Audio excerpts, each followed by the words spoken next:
Hello বন্ধুরা, আমরা একটা ঘরে এসেছি। একদম এই ঘরটায় ভূত থাকে, অনেক দিন থেকে মানুষ থাকে না এই ঘরটায়। তো তোমাদেরকে সবাইকে দেখাবো। তো চলো, তো এই যে আমরা এসে গেছি ভূতের ঘরে, দেখাবো।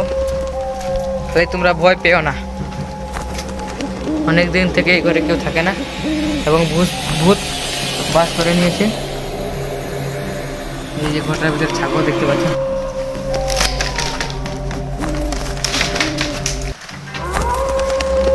এই যে দেখতে পাচ্ছেন ঘরটি।